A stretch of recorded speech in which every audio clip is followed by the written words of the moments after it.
Hello. Okay, so one of the advantages of speaking after 8 speakers is that you have heard some of the things that I will going to present, so I don't need to be too detailed. And I'm opening the track on sustainability, performance, and healthy environment. And I want to start with 2 key concepts of performance and sustainability, and how mass timber industry and mass timber research can contribute on these 2 important aspects of resilience and circular economy. And you have heard of both during the past presentations, and you will hear more in this track. And I want to present a couple of contributions in this field. So I'm sure you are familiar with the term resilience. I like to show graphs like this that explain visually what this means.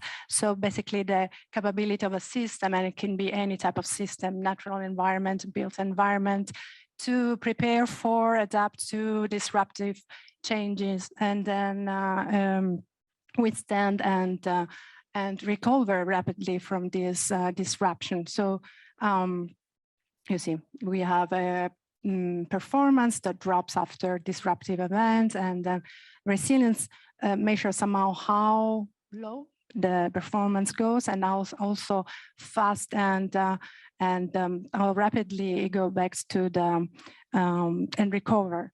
So that was something well known, and I'm sure you have heard a lot, especially recently, of circular economy. Is anybody in this room that has never heard of it? I'm sure you have. And regardless your level of expertise and interest in this topic, I strongly encourage you to participate in this survey. Namyuk and is one of our PhD students working on circular economy and mass timber industry. He has a poster. Please go to menti.com and use this code. He has circulated also QR code. His publication depends on your responses. Just brief.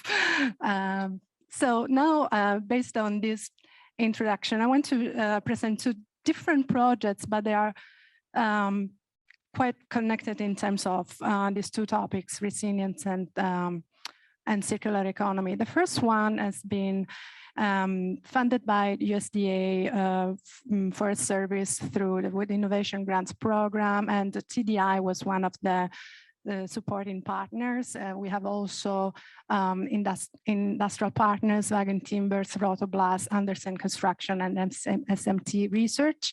The team is also composed by Lech Moszyński as a co-PI, Erika Fischer as a collaborator and co-advisor of one of our PhD students, Suzy Bandari. We had also Sina Jahedi, who worked on the synergistic project presented before by Lech. So basically the motivation of this project was twofold. On the one hand, to tackle the problem of the need of a sustainable, affordable, and rapid construction solution for houses.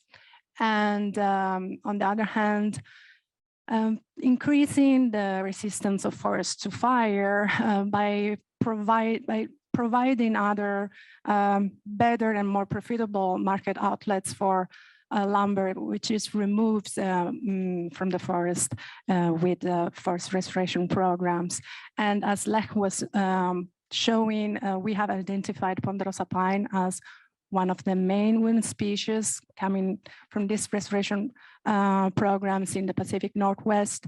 And with the other project we developed and tested, ponderosa pine CLT. With this project, we wanted to evaluate and demonstrate the possibility of using this material with lower mechanical properties, but with some potential for rapidly deployable and affordable houses. So the objective was, first of all, to see if the material was suitable for modular construction, also designing and building a prototype and then characterizing key components of this modular system. So we focused on intra and intermodular connections. We test them and then develop numerical models, calibrated numerical models to evaluate the seismic performance of this modular system in an earthquake. So the first step was reviewing, analyzing existing modular projects around the world, most of them in Europe, analyzing design and technical features, also logistics aspects.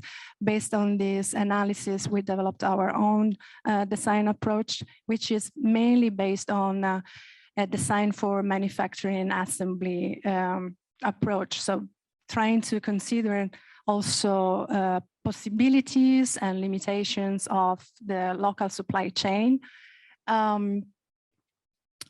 Based on this also, we chose to use a 2D modular system using smaller panels connected together. So our modular system is basically a modular multi-panel modular walls and floors. And so the connection system were key components of this approach. And we tested both intramodular connections, in plane connections between panels. We chose a simple way of connecting the panels with butt joints and inclined screws, and we tested them in shear and tension. And then for the intermodular connections, so connections between modules, we used a point type connections extracted by rotoblast. And we tested them in different directions of loading in plane. The novelty of these results are that these are the first data using Ponderosa Pine CLT, and also we had cyclic loading data. So we use then this experimental data to calibrate and validate numerical models and evaluate the impacts of these connections in the behavior of these multi-panel shear walls. These are some of the results, the design of different unit types, and then the combination of these units in different building types.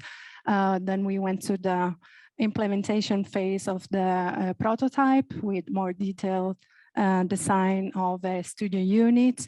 The CLT the CLT panels were fabricated by Wagen Timber, and the prototype was built, disassembled, and rebuilt in 1 week by Andersen. And it's still there, I think. So I think you can still visit it at their premises in Portland. It was amazing to see how efficient and rapid was the whole process. So we have a set of data, interesting data about the behavior of disconnection and numerical models. You will find more detail in Susie's PhD dissertation and soon also in publications. A few takeaways. So there is a potential of using these modular CLT structures for rapidly deployable and temporary structures, and also in high seismic regions.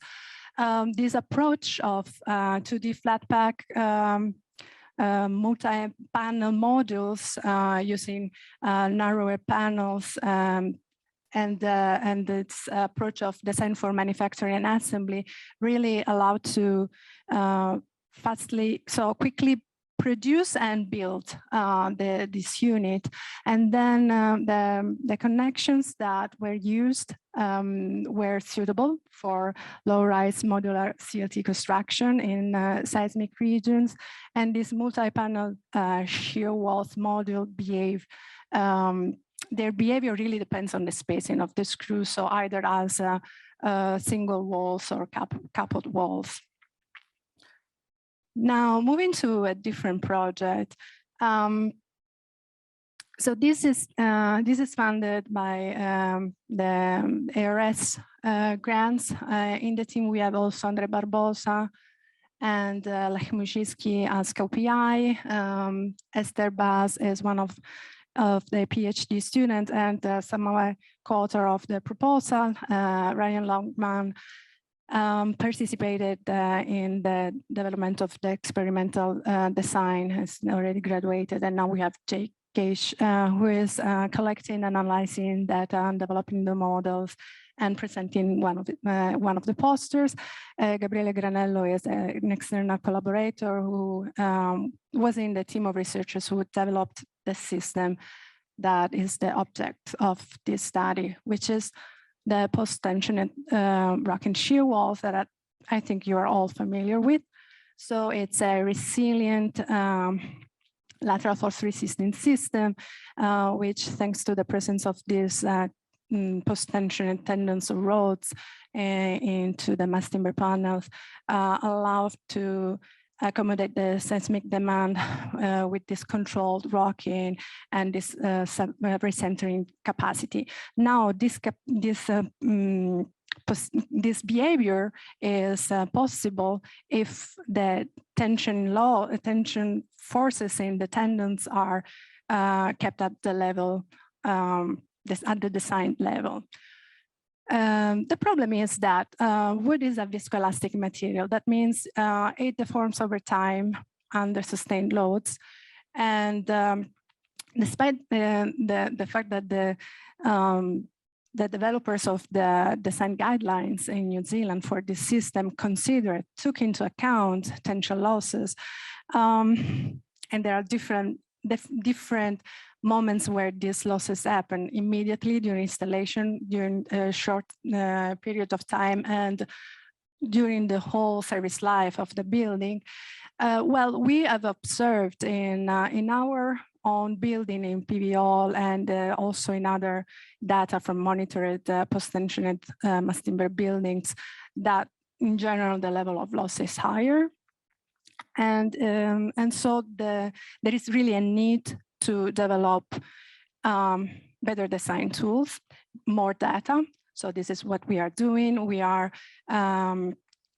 testing post-tensioned systems, and we are one of the objectives is to develop an analytical model that accounts for the different components of strains in these systems, generate reference data, calibrate the model through this reference data, use this calibrated model into a full scale scenario in the building, using our building as a reference, and hopefully then provide recommendation for designers.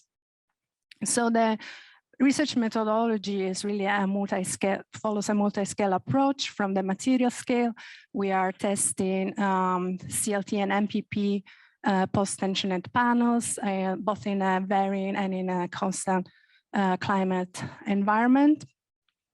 Because of course, varying climate conditions are important factors affecting the long-term performance of this system. So these time-dependent deformations will increase if we have varying climatic conditions. We have just finished a 1-year-long monitoring study of 2 full-scale walls in the Emerson lab, 1 CLT and 1 MPP shear wall, post-tension shear wall. And so basically exposed to uncontrolled conditions and environmental conditions. And then we have 7 shear walls monitored since installation in PVOL. So we have multi-scale data, and we will use it in the different models. This is an example, so some images of the different samples in the different environments, and we are really collecting a lot of data. One of the key points of this study is trying to decouple, to separate the different factors that affect long-term performance. So viscoelasticity, mechanosorption, shrinkage and swelling, and trying to really understand the effects of the environment. These are some preliminary results so far. I'm not going into the details also because we haven't really done a deep analysis. But this is, so the goal is really to develop reliable models and hopefully guidelines for the industry. I just want to conclude with a small project. It's a combination of education and research in collaboration with my colleague Nancy Chang at U of O Architecture. We are teaching a collaborative class where we involve both wood science students, engineers from OSU, and architects from U of O. It's an amazing class where they learn how to apply integrated design approach in wood construction. And this year, and hopefully in the following year, we are challenging them to use circular economy approaches for in their design. So we are hoping to use scrap material from our lab and from industry that wants to donate material and design structures that can be easily assembled, disassembled, and reused, just to demonstrate the concept and the potential of this industry. So that's all from my side. I think that all the questions are for the end of this speeches. Thanks.